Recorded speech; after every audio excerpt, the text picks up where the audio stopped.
கபடி சொந்தங்கள் அனைவருக்கும் வணக்கம். நம்மளுடைய தொடர் கபடி பயிற்சியில் இன்னைக்கு 155வது நாள். இன்னைக்கு நம்ம என்ன பார்க்க போறோம்னா, ரைடருக்கு கிக் ஸ்கில். முதல்ல கிக் ஸ்கில்ல எத்தனை டைப் இருக்குன்னு பார்க்கலாம். கார்னருக்கு பேக் கிக்கு,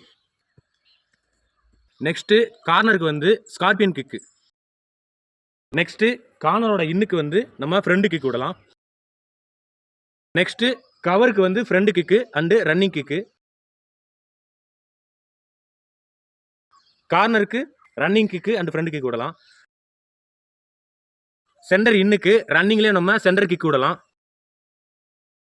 ஃபாலோ பேக் வந்தால் நம்ம பேக் கிக் விடலாம். அந்த கார்னர் இன்னுக்கு நம்ம ரன்னிங் கிக் விடலாம். எப்போ கிக் விட்டாலும் ஒரு கால் நல்லா தரையில் ப்ரெஸ் பண்ணி நீங்கள் கிக் விட்டு பழகுங்க. கிக் பண்ண உடனே நீங்கள் எப்பயுமே கோட்டுக்கு மூவ் பண்ண பாருங்கள். இப்போது எந்தெந்த கிக் ஸ்கில்ல எந்தெந்த இடத்துல பயன்படுத்தணும் பாருங்கள். கார்னர் நல்லா உங்களுக்கு இறக்கி காட்டினா என்ன செய்யலாம், நீங்கள் பேக் கிக் விடலாம். கார்னர் இன்னு வந்து உங்களை ஆங்கில எடுக்கிற மூவ்மெண்ட்டில் இருக்கப்பையோ இல்லைனா அசால்ட்டாக இருக்கப்போ நீங்கள் இன்னுக்கு வந்து ஃப்ரண்ட் கிக் விடலாம். நம்ம ரைடு வந்த உடனே கவர் வந்து நமக்கு முன்னாடி ஆச்சு வச்சா நம்ம டக்குன்னு நம்ம என்ன செய்யலாம், ஃப்ரண்ட் கிக் விடலாம். இப்போ நம்ம ரைடு பாடுறப்போ கவர் நல்லா இறக்கி வச்சு கார்னர் நல்லா ஏற்றி வைக்கிறப்போ நம்ம ரன்னிங் கிக் விடலாம். கார்னர் நல்லா இறக்கி வச்சா கார்னருக்கு நம்ம போய் ரன்னிங் கிக் விடலாம்.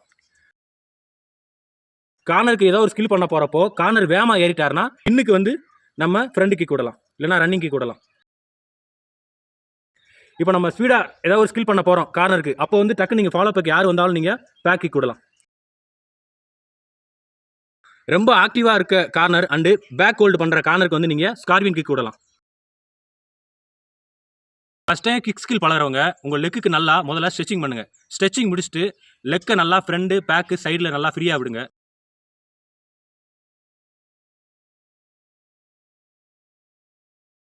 நல்லா ஸ்ட்ரென்தனிங் ஒர்க் அவுட் பண்ணுங்கள். ஸ்ட்ரென்தனிங் ஒர்க் அவுட்டில் சிட்டப்ஸு, சைடு சிட்டப்ஸு,